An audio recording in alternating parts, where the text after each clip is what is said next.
ሰላም ጤና ይስጥልን። የተወደዳችሁና የተከበራችሁ የቻናላችን ተከታታዮች የሚያዝያ 16 2018 እጅግ ወሳኝ በተለይ በመላው ሀገሪቱ ላይ በጉጉት ሲጠበቅ የነበረውና ተግባራዊ ይደረጋል ስለተባለው አዲሱ ረቂቅ አዋጅ አዲሱን መመሪያ በተመለከተ ወደ 24 አይነት ደረጃዎች ተሰጥተው በአብላጫ ድምጽ ሙሉ በሙሉ ተግባራዊ እንዲደረጉ ውሳኔ ተላልፏል።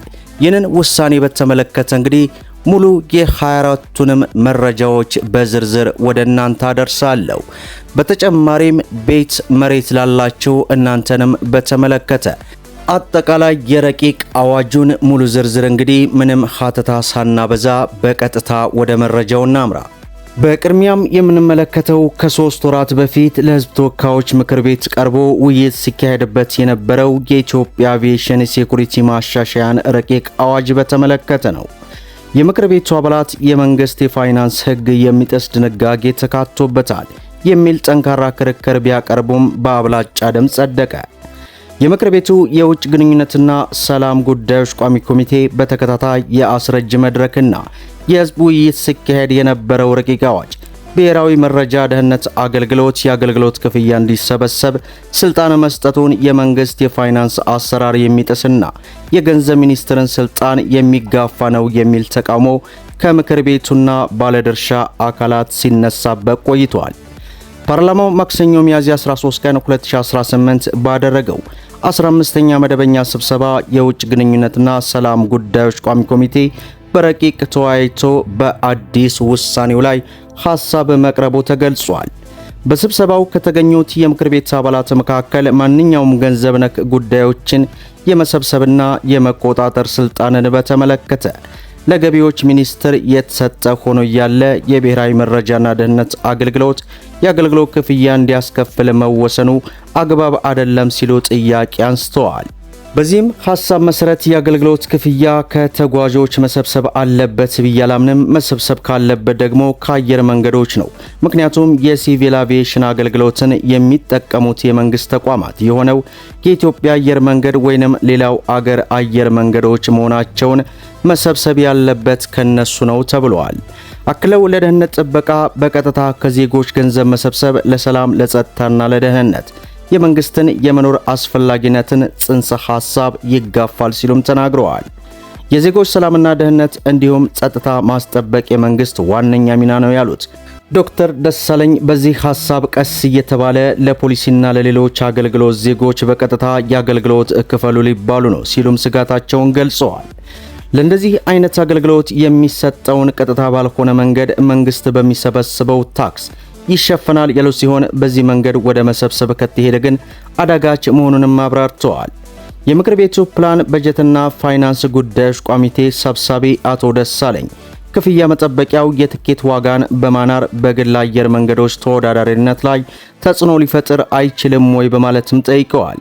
የአገልግሎት ክፍያ በርካታ ሀገሮች የሚሰሩበት ቢሆንም በኢትዮጵያ ለማስከፈል የታሰበው ለሀገር ውስጥ በረራ 30 ብር ለውጭ በረራ ደግሞ $1 በመሆኑ ይህ ከሌሎች ሀገር ጋር ሲወዳደር እዚህ ግባ የማይባልና ፍትሃዊ አሰራር ነው ብለዋል።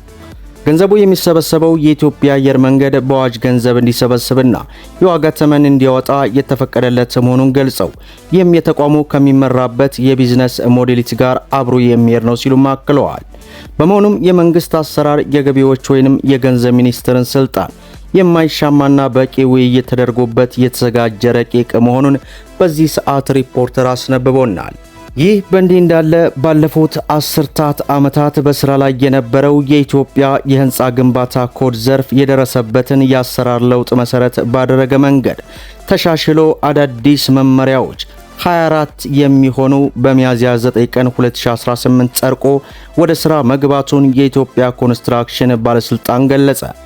የኮንስትራክሽን ባለስልጣን ምክትል ዋና ዳይሬክተር እንደገለጹት በአገር ደረጃ ያልተገነባ ወቅቱ የዋጀ ያልነበረ የህንፃ ግንባታ ኮድ በመቀየር ጊዜው የደረሰበት የዘርፉን የአሰራር ለውጥና የቴክኖሎጂ አጠቃቀምን መሰረት ያደረገና 2 ዓመት የፈጀ ማሻሻያ መደረጉን ለሪፖርተር ገልጸዋል።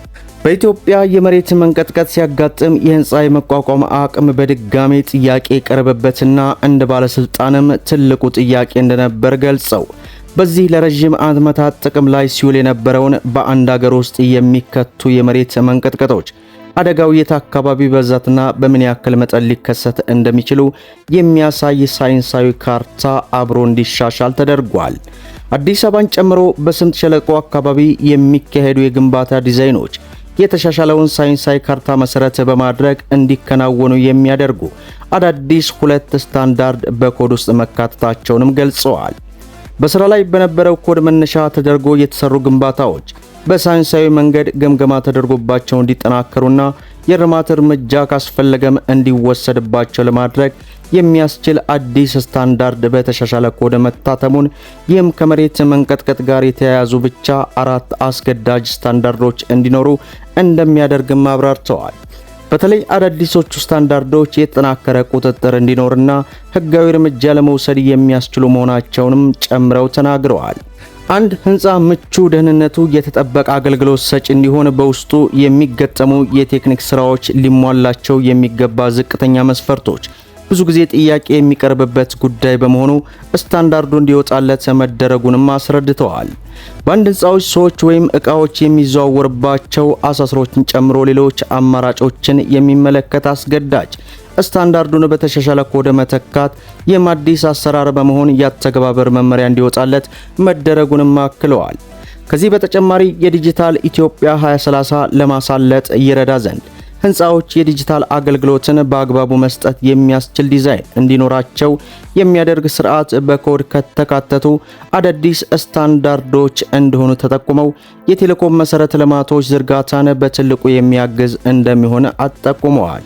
የአልሙኒየምና የመስታወት ግብይት ዝቅተኛ መስፈርት ተዘጋጅቶላቸው በኮድ አስገዳጅነት እንዲካተት መደረጉን ጨምረው የኮድ ማሻሻያው የዩኒቨርሲቲ መምህራን ጨምሮ በርካታ የዘርፉ ባለሙያዎች ከዝግጅት ምዕራፍ አንስቶ የተሳሳተና ግብዓት የተሰጠው መሆኑን ገልጸዋል። የኢትዮጵያ ኮንስትራክሽን ባለስልጣን ይህ ስራ በባለቤትነት ሲመራ፣ የኢትዮጵያ የደረጃዎች ኢንስቲትዩት ደግሞ በትይዩ ብሔራዊ ቴክኒክ ኮሚቴ በማቋቋም ጸንቶ ወደ ስራ እስከሚገባ ድረስ በየጊዜው ግምገማ ማካሄዱን ጠቁመዋል። አማካሪዎች፣ የገንቢዎችና የህንፃ ባለቤቶች የህንፃ ግንባታ ኮድ በዋናነት የሚመለከታቸው ባለድርሻ አካላት መሆናቸውን የገለጹት ምክትል ዋና ዳይሬክተሩ ባለስልጣኑ ግንዛቤን ለማሳደግ የሚረዱ ተደጋጋሚ ስልጠናዎችን የሚሰጥ የኢትዮጵያ ደረጃ ኢንስቲትዩት ደግሞ የወጣውን ደረጃ ለዘርፉ ተዋናዮች ተደራሽ የሚያደርግ ስራ እንደሚከናወንም ገልጸዋል። ይህ የሚመለከተው የዘርፉ አካላት የተሻሻለውን የህንፃ ግንባታ ኮድ አውቆ ለ24ቱ በመላው ሀገሪቱ ላይ የሚተገበሩት አዲሱን መመሪያ በተመለከተ ለባለስልጣኑ ማሳሰቢያ መስጠቱን በዚህ ሰዓት ሪፖርተር አስነብቦናል። መደመጥ ያለባቸው ወሳኝ የሆኑ መረጃዎችን ይመስላሉ። ቪዲዮን ላይክ ሸር አድርጉት። እስከ ፍጻሜው ድረስ አብራችሁን ስለቆያችሁ ልባዊ ምስጋናችን የሰጠን። በሌላ ቪዲዮ እስከምንገናኝ ወሰላሙ አለይኩም ወራህመቱላህ።